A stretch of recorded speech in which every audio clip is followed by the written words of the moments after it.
Hola, soy Álvaro Díaz y esto es Reino Fútbol.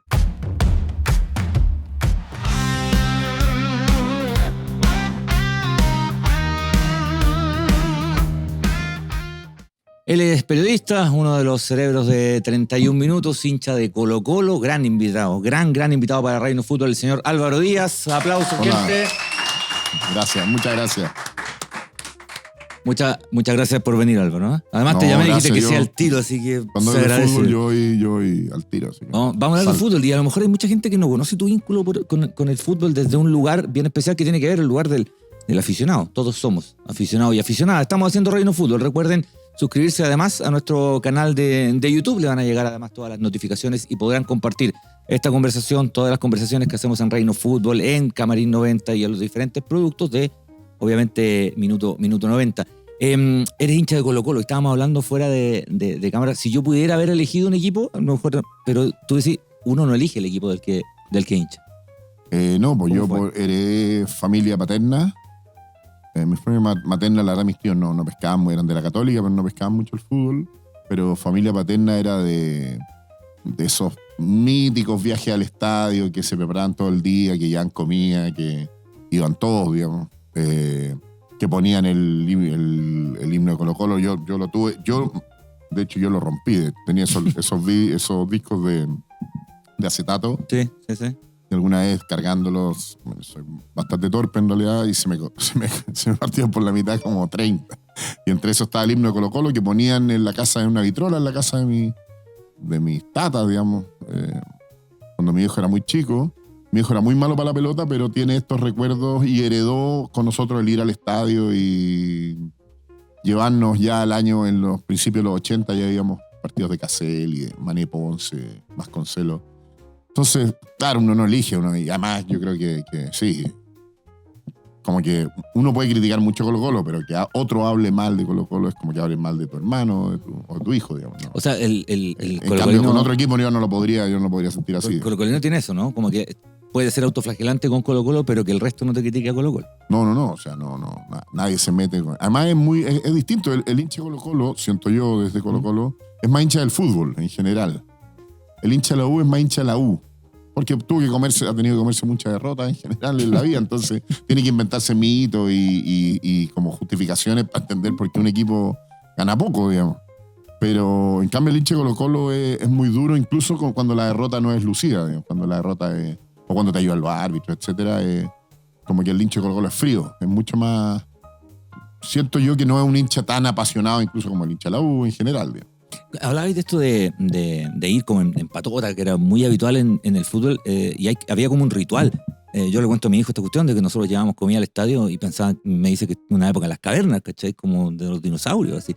Pero ocurría eso, o sea, uno iba en patota y te llevaba hasta Cocaví al estadio, era una cuestión... Sí, a mí ya no me tocó tanto eso, me tocó ir con mi hermano en general, mi hermano mayor, y con algunos amigos.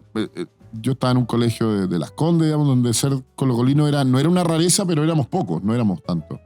Entonces nos costaba armar un piño. Sí, habían piños de la Católica o de la Chile, pero el Colo yo en general iba con mi hermano en unas procesiones bastante largas, primero al Nacional, después cuando empezó el Monumental, ¿no es cierto? Era un pique que había que planificarlo y éramos bastante... Y nos gustaba el estadio medio en una esquina, heredamos unos asientos en el Monumental de mi abuelo. Y siempre tenemos que llegar muy temprano porque el estadio Monumental tiene mala visibilidad, entonces hay que ponerse arriba. Pero éramos bien como unos hinchas más bien silenciosos, no éramos muy de barra. Y sí, lo que me tocó a mí vivir, y esto lo en carne propia, digamos, cuando muy chico las primeras veces que empezamos a ir solo, irnos al codo Pacífico Sur que en ese momento no estaba todo abierto, digamos, la galería. En el lado Pacífico Sur donde está la barra Fuerza y Destreza, que eran los más viejos en Colo-Colo tenía varias barras. Sí, tenía barras con nombres. Y esta se llama Fuerza y Destreza, donde hay unas señoras que te dan comida. ¿Señor que te dan comida? Sí, bueno. Sanguchitos, su galletita, no la tenía eso, ¿no? Coca-Cola, su juguito. No era una gran... Pero te salvaban y uno ya sabía dónde instalarse. Yo me instalaba como arriba de ellos. Siempre te ofrecían algo... Esto hacía las primeras veces que yo empecé a ir solo al estadio, y era 14, 15 años.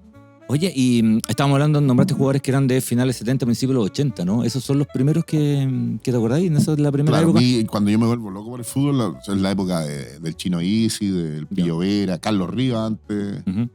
Bueno, obviamente el Cóndor. Y ya la generación anterior a la de la Copa, digamos. Claro, claro. ¿Y teníais algún jugador favorito ahí? O si uno te preguntara por tu jugador favorito, a lo mejor después, ¿no? ¿Jugador favorito de la historia de Colo-Colo? O un Yo par, creo no que sé. el otro día vi al Kaiser y a Jaime Pizarro. Nunca había estado con él así, me lo encontré. Me saludó y todo, y nada, es como Kaiser. Me dan ganas de arrollarte y ponerte a llorar nomás. Para mí yo creo que por actitud, también por personalidad, por un poco por ética deportiva también. Para mí Jaime Pizarro es un modelo. Y curiosamente en la misma época jugaba Mariano Puyol en la U. Y Mariano Puyol también siento una admiración similar, siendo que era el rival, digamos. Jugadores muy técnicos, muy luchadores y que jugaban o sea, con mucha deportividad. No jugaban por la plata, evidentemente. Tú creciste en esa época en que Colo-Colo ganaba bastante y la U no ganaba re poco, por no decir no Sí, ganaba nada. De hecho, hasta descendió y todo. ¿Cómo era ahí el vínculo con la U? ¿Teníais familiares de la U, amigos? No, de la nada, U? era tenía todos mis amigos eran de la U. Y yo no podía entender y era muy irritante esto. El equipo que pierde, pero te andan como sacando que tiene la hinchada y todo eso. ¿Qué importa? Esto sucede en la cancha, ¿no? Tienen que inventarse esto. No, el hincha de la U para mí es muy agotador. En general con el de la Católica tengo algún vínculo más. Podemos conversar. Con el de la U es una relación un poco cansadora y uno trata de reconocerles cosas y buenos jugadores, pero siempre tienen algo tan como resentido, digamos, por haber ganado tan poco. Bueno, en Chile es muy dispareja la relación entre los dos rivales clásicos. Pero es un equipo, a mí la U cuando juega bien, juega muy bien. Eso a mí me agrada, digamos, de ver partidos de la U de la Supercopa, todo. Un equipazo, digamos, ¿no? Oye, y después viene la época de la Libertadores, que ya estáis más grande, además, de la Lo Libertadores. envidio lo de Yango a la U, se lo envidié A ver, hasta ¿cómo hoy fue? día. No, cuando Yango llega y lo llevan a cantar. Esa época de la U es muy envidiable. Bueno, cuando ganan el título, Claro. ganan el primer título.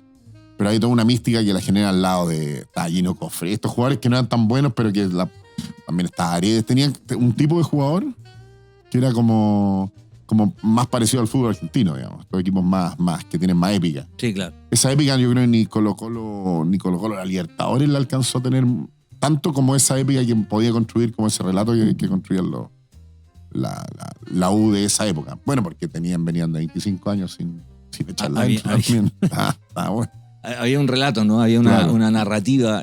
Estamos haciendo Reino Fútbol. Recuerden suscribirse a nuestro canal de YouTube, seguirnos en todas las plataformas para compartir esta conversación con Álvaro Díaz y todas las conversaciones que ya llevamos una buena cantidad de capítulos, 2 años haciendo este programa y además el Camarín 90. Te preguntaba por el Colo-Colo 91. El Colo-Colo 91 juega increíble. A lo mejor juega tan bien que a lo mejor no tenía esa épica, ¿no? A lo mejor no tenía esa narrativa, no sé. ¿Qué te acordáis? Porque ya estoy más grande, 91, ¿no? Sí, no, yo en esa época yo estaba completamente loco por el fútbol. Así no. Me acuerdo de todo, porque yo tenía 18 años, teníamos 2 asientos. El equipo tenía una épica, tenía esta cosa como de que cada uno era una especie de superhéroe. Bueno, fui a todos los partidos. Había un ambiente que era impresionante, que no creo que uno vuelva a sentir algo así en el estadio. Que era una olla así. Realmente en esa época todavía veníamos de Copa Libertadores que habían sido muy injustas también con Colo-Colo. Me acuerdo una que se queda eliminada con Sao Paulo, la de los paraguayos. Era como una experiencia muy horrible. Y ahora como que tú sentías que ir paso a paso llegando arriba. Y bueno, está ese partido con Boca que es una cosa tremenda nomás. Pues. Yo me acuerdo del nivel de histeria dentro del estadio. Había amigos de la U que habían ido a la barra de Boca. Y eso terminaba agarrándose a combos con los de Boca. A favor del Colo, porque era tan el nivel de... Narrativamente ese partido es impresionante, ¿no? Entonces sí, pero para mí ese es el partido después del día de quizás por un espíritu melancólico, me acuerdo haber ganado después cuando ganamos la Copa. Como que ya la alegría... Fueron los primeros atisbos de destrucción también que yo vi en el fútbol chileno, de palos, de romper micros, paraderos, esas cosas no se veían antes. O se veían gente tirando botellas de enojado, pero no... Bueno, gente que se puede ir con botella al estadio, digamos. Sí, pero fue espectacular. Pues el regalo de mi abuelo, a uno lo más valioso que te puede llegar a esos 2 asientos en el estadio. Era muy difícil conseguir entrar también. Era bravísimo. Sí. ¿Cómo veis el fútbol? Uno ya está más grande y ha visto como tanta cosa, da lo mismo el equipo que sea, pero he visto harta cosa. ¿Cómo veis la experiencia de fútbol hoy día, por ejemplo? Yo prometí en mi vida, para mí el fútbol es un efecto sedante un poco verlo, o sea, escucharlo. Hoy día hay mucho. Ya, yo desde la pandemia, yo no pescaba tanto los torneos internacionales tipo Premier League o sobre todo la Premier, pero en la pandemia me puse a ver así como ya medio... que empezaron a recuperar muchos partidos. O sea, había un partido tras otro, después estaba la Champions, ¿no es cierto?, etcétera. Y de ahí como que siempre, a partir de la gran oferta, yo creo que siempre tengo prendido un partido. Estoy viendo algo y está sonando como una especie de efecto sedante y me provoca cierto... A veces no es tan beneficioso. Antes había una expectativa, oye, hoy día juega tal o el próximo domingo, y tú estás ahí como... Y ahora podía estar como permanentemente sometido al estímulo del fútbol. Y si es una droga, tenés que tratar de desintoxicarte un poco para disfrutar lo que es bueno, digamos. Entonces me pasa que hay partidazos que no los disfruto tanto, digamos. ¿Cachai? Estoy tratando de ver menos para ver mejor también. ¿Cachai? Y claro, yo te hablaba esto de Jaime Pizarro, de Mariano Puyol, que a mí me representaban mucho el sentido de deportividad, de gente que no le gusta hacer trampa. Yo creo que hay deportistas que no les gusta hacer trampa, que no les gusta ganar bien, digamos. Y hoy día pareciera que eso ya no corre, digamos. Es un espectáculo muy manejado por cosas muy exteriores al espectáculo, como la mayoría de las cosas también, digamos. Pero uno da un poco de pena porque un amigo me decía la otra vez, y tiene que ver con el vínculo que tenemos con Argentina y todo, que el fútbol había normalizado o aceptado la corrupción como parte de la industria. Nunca hacía nada contra la corrupción. Este tipo, ¿cómo se llama el de la FIFA? El presidente, Infantino. El actual. Un tipo que no tiene idea de lo que es la deportividad, de la competencia, digamos. O sea, el mundial ya el siguiente es escandaloso. O sea, sucede en 3 países, está clasificando Haití, o sea, equipos que no pueden clasificar de Curazao, digamos, ¿cachai? Por más que tengan ahí refuerzos de Holanda, pero después quiere meter más equipos. Todo por el negocio. O sea, con las eliminatorias que eran extraordinarias, en el formato que sea, se transformaron en un campeonato para eliminar 2 o 3 equipos, ¿no? Lo que es muy aburrido. Y qué sé yo, Argentina celebra su mundial con Curazao. ¿Por qué Cuando fue campeón, el primer partido fue con Curazao? ¿Por qué juega con Italia, cachai? Decir, pero ¿por qué no dan un partido con Italia, con España, cachai? El fútbol está hoy día hecho de puras cosas que son como evidentes respecto a su falta de deseo por competir. Y eso hace tan interesante campeonatos como la Premier, que siguen siendo muy competitivos. Ahora, o la Champions. Yo coincido plenamente respecto a esto de los mundiales. Van a haber 64 equipos, que es un despelote. Y juegan para que queden eliminados 2 o 3. El problema es que quedamos eliminados nosotros, de esos 2 o 3. Chile tiene este efecto resaca. Yo me acordaba, viniendo para acá, la Copa Libertadores, después viene la resaca de Colo-Colo, digamos. O sea, cuando Colo-Colo pudo haber sido una institución del tamaño de Boca o de River, prefirió ser una institución en quiebra. O sea, y la quiebra es porque le tiraron las manos nomás, si no hay más razones. Y yo en ese minuto de la quiebra me acuerdo, era imposible ir al estadio, era imposible conseguir entrar, el estadio era un pedregal, digamos, que entonces era a 4 o 5 años de la Copa Libertadores, ¿sí? Porque claro, la quiebra sucede en determinado minuto, pero esto venía, perdimos la sede, ¿cachai? Entonces eso pasó, es un poco fruto por haber llegado al techo, digamos, por haber ganado la Copa Libertadores y haber dicho ya, ¿qué hacemos acá? ¿Cómo tenemos serenidad y nos proyectamos como un gran club y esto permea al resto de los equipos?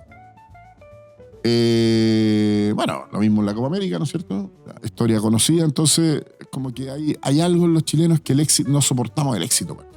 Parece que el éxito no es... No sabemos ganar, yo tengo la tesis. Y sentimos que es fruto del azar, ¿sí? Y no es fruto del azar, si tú te ponías a estudiar, que hubo gente que preparó, gente que se dio la maña y el tiempo para construir algo. Son historias que se van construyendo, no. Los años anteriores también anduviste bien, alguien dijo hay que traer a Bielsa, alguien trajo a Josic, ¿cachai? No fue un... Y antes dijeron, Salá es técnico. No, Salá, ¿quién es Salá? ¿Cómo era de la U? ¿Cachai? No, él va a ser Él va a poner los cimientos de esto, ¿cachai?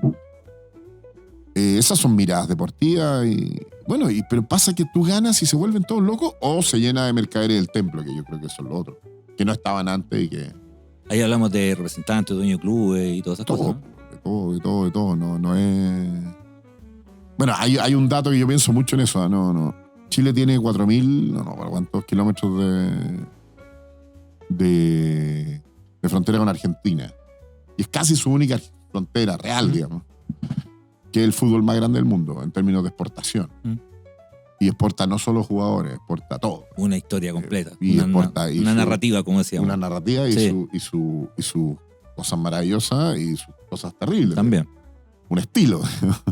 Y a nosotros no nos llega lo de arriba, digamos, ¿cachai?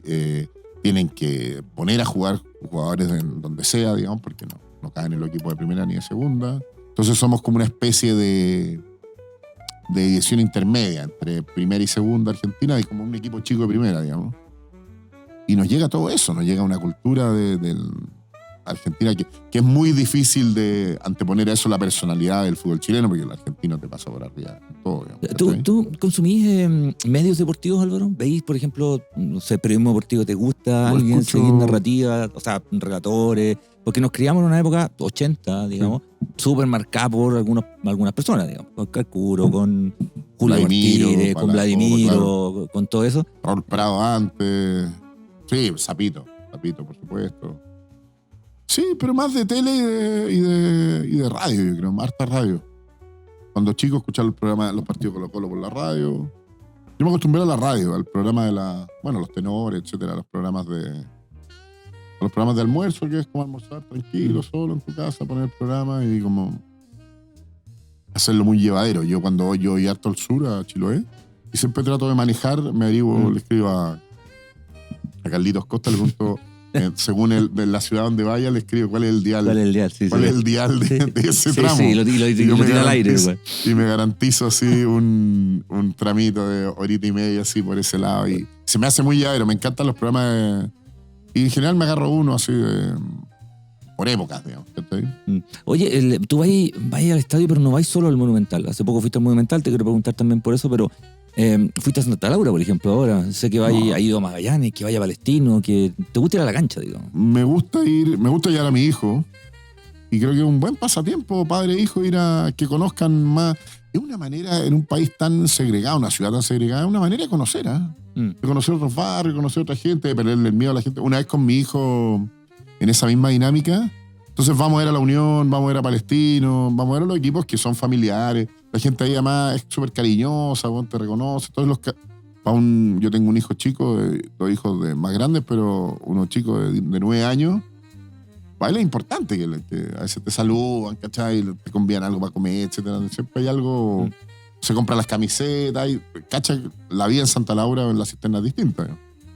Una vez con mis dos hijos, cuando tenían, qué sé yo, por ahí, por 12, 14, fuimos a ver el Cienciano contra el Real Garcilaso en Cusco. ¿Ya? Cachamos que estábamos en el Cusco y cachamos que estaba el clásico del Cusco. Y dije, vamos al estadio. Era una ruina, ya hemos visto tantas ruinas, vamos a ver un partido. Y era muy curioso, ¿no? Era muy curioso. Vendían la entrada en un Yaris.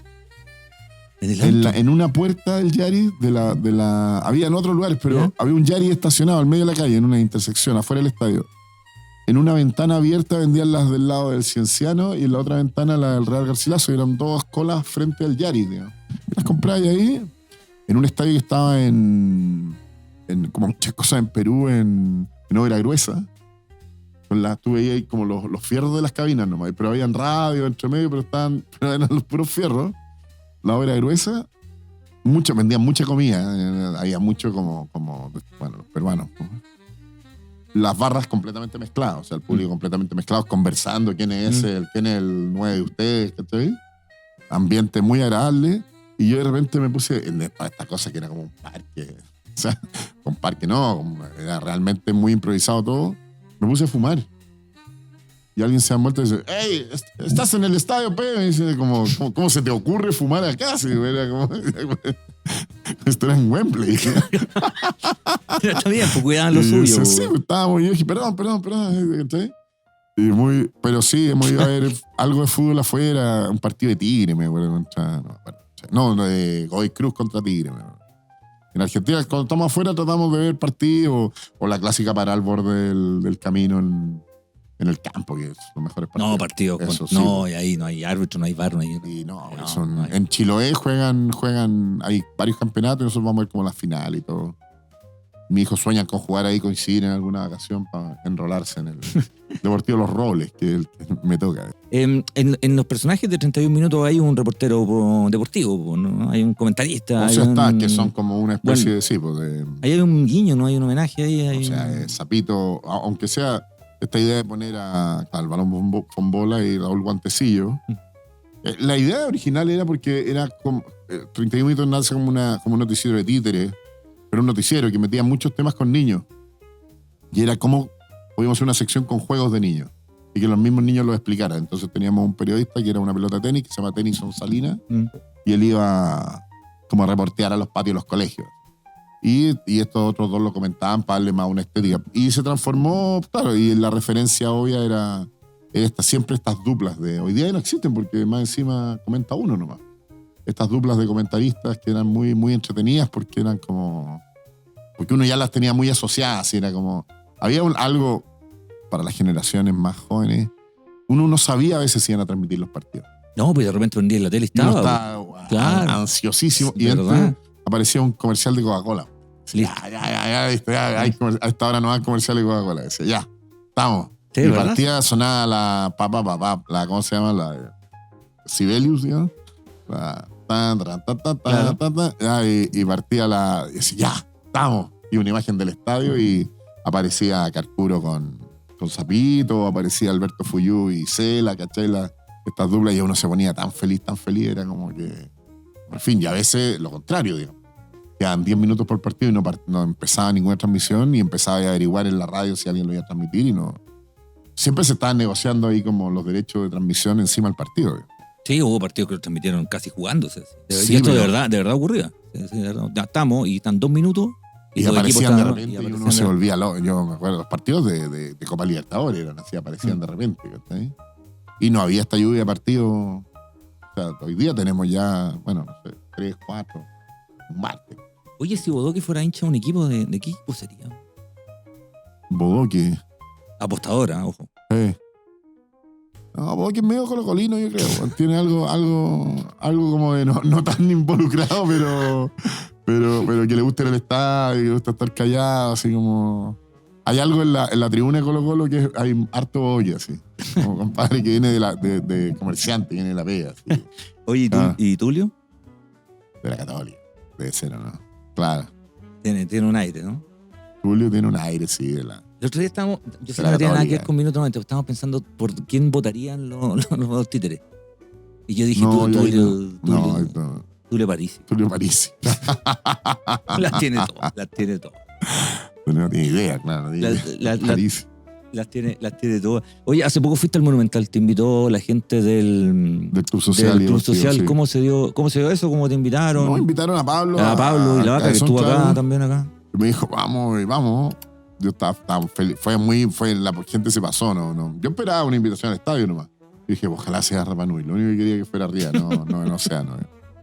Y que es donde vamos siempre con porque mi hijo. Porque hay siempre, ¿no? claro. Y fui con mi hijo y todo, y de repente ya la entrada era por el lado donde entran los jugadores, y ahí nos estaban esperando, nos regalaron unas camisetas del centenario, nos mostraron un poco el club, ahí fue súper bonito porque yo creo que era una expresión real, no había ningún deseo de que figuráramos tanto, sino que fue como una expresión de cariño del club hacia...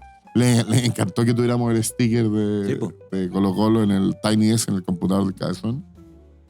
Y fue por eso, o sea, una coincidencia y se dio que, claro, que Pablo y yo somos colocolinos, etcétera, digamos. Pero fue súper entretenido y además el partido fue el partido bueno de Colo-Colo en el año. Íbamos a ver un 1-0, un gol de penal a los 7 minutos y sería y fue un partido bueno, estuvo entretenido. ¿Sí? ¿Está malo el año de Colo-Colo? Horrible. No, bueno, con Pablo vimos el partido con Fluminense. Estamos en México. Estuvimos todo el día yo. Ya, donde ya buscamos esas páginas ahí de partidos piratas, dónde lo vamos a ver, teníamos que inaugurar una cosa, un museo de 31 minutos. Y mira, el partido a esta hora y la inauguración empieza 15 minutos justo después del partido, nos vamos a ir a la inauguración, ándate vestido ya, y nos ponemos una esquinita, me conseguí un lugar donde no nos ven. Estaba todo perfecto, weón. Era la situación ideal, así. Nos llevamos unas cositas para comer y todo, detrás de en un centro de eventos. Y ocurre ese desastre. Yo cuando escucho la noticia yo escucho la noticia o la veo por Instagram, no la veo, la de los muchachos que La tragedia con Fortaleza, claro. Yo sé, pero ¿cómo van a jugar? Como que no podíamos entender que fueran a jugar, digamos.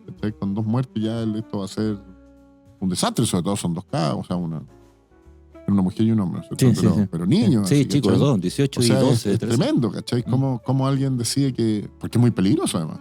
Bueno, fue muy peligroso y ya sabemos. Y ahí uno vio, yo creo que ahí vimos como la ruina de... Un poco lo que era el sentido de los hinchas de la U, pese a lo que dictaminó después la Conmebol, un poco yo creo que lo que sintieron los verdaderos hinchas de la U en el partido con Independiente, digamos. ¿Cachai? Que por qué las hinchadas chilenas son tan conflictivas. Más allá de que si efectivamente le hicieron una cerrona, Sí, Independiente hay nadie en monedita de oro, digamos, ¿cachai? Pero yo creo que un hincha de verdad de la U no tolera eso tampoco, digamos, ¿cachai? O sea, el hecho de que siempre hay algún problema, ¿cachai? Y lo de Colo-Colo, siempre hay algún problema. O sea, es incontrolable y no hay deseo de controlarlo tampoco, digamos. Entonces tú viste eso y dijiste, ya, se acabó, y se acabó el año, y se acabó todo, y cerremos, y no va a haber nuevamente no va a haber Copa Libertadores. Y claro, los niños que por mi hijo llora en la casa nomás, porque no tienen todo lo que se ha imaginado que va a suceder en el año, no va a suceder, y es muy triste eso cuando tú ves que se repite una y otra vez. ¿Qué mirada teniste de blanco y negro como estructura? No, es tremendamente terrible, es tremendo. O sea, Blanco y Negro solo funcionó con Piñera, digamos, porque tenía un jefe. Cuando se divide, cuando entramos y se divide, quedan 2 bandos, digamos, no se puede gobernar con 2 bandos. No, y nadie sé, yo no sé, de verdad yo desconozco cómo es el negocio, no logro imaginarme, un negocio que le conviene perder. A ver, hay algo que yo le he escuchado a Pancho Mat varias veces y tiene mucha razón. Dice, estos son empresas que tienen aseguradas millones de clientes. Porque tú lo que le vendáis lo van a comprar. La medida que se lo vendáis bien y cuando tú te acostumbras ya a estafar, ya al final todos saben que las cosas son estafas, no te va a comprar nadie, ni siquiera tus propios clientes. ¿Cachai? Pero la U, el Colo son empresas que tienen millones de clientes asegurados. O sea, nadie las tiene, ¿cachai? Ni el Jumbo. Una buena administración de eso, una administración correcta de eso, haría instituciones formidables. ¿Cachai? Tendríamos estadios, tendríamos equipos, venderíamos jugadores como locos, estaríamos siempre compitiendo, porque Chile es un país de mucho poder adquisitivo. Chile no es un país chico en ese sentido. Estaríamos mucho más cerca de los brasileños y más cerca de los argentinos, por supuesto, digamos, ¿cachai? Pero preferir que no suceda eso, realmente con voluntad, hay un deseo de que no suceda eso, es muy triste, pues, y que no tenga salida, que no tiene salida aparente, y eso me parece más, hasta que creo que hay que esperar 9 años más que se acabe la concesión. ¿Sí? Tenemos 62. Mucho. Sí, pues. Oye, no tenemos la plata para comprarlo más, así que... La última, sé que está ahí en promo además de la película. Dame un minutito para Calurosa Navidad. Como a eso, está increíble, pero como han sido estos meses desde el Tiny Desk para acá, no hay parado nada. El Tiny Desk fue una de las actividades de promoción de la película. Entonces, claro, y cobró vida porque el Tiny Desk, digamos, nos pilló un poco de sorpresa todo esto. Pero ya veníamos, en el fondo, la película refrenda el entusiasmo que se generó un par de meses antes. Nos ha ido muy bien y es curioso que 31 minutos tenga como su año de oro a 22 años. Yo no lo creía, digamos, ¿no? Yo pensaba que íbamos a seguir navegando por aguas calmas y muy agradable. Yo nunca he tenido nada que quejarme ni de reconocimiento, ni de público, ni de nada. Al contrario, siempre han habido oportunidades por 31 minutos para que siga vivo y generando nuevos proyectos. Ya lo habíamos visto con el museo, que le había ido muy bien, que fue un año antes, con show en el Movistar Arena, ya por los 20 años, después otro estreno. Entonces, como que uno no esperaba que tuviera esta especie de explosión de público, mucho público de Latinoamérica, de muchas partes de Latinoamérica que lo había visto cuando niño nomás. Y que ahora ni siquiera sabía que existía. Ha sido sobre todo sorpresivo. Sorpresivo y notable. Álvaro, muchas gracias por venir. No, muchas gracias. Y muchas gracias a ustedes, como siempre, gente, por estar del otro lado. Suscríbanse a nuestro canal de YouTube. Somos Minuto 90 y únanse, por supuesto, a la comunidad.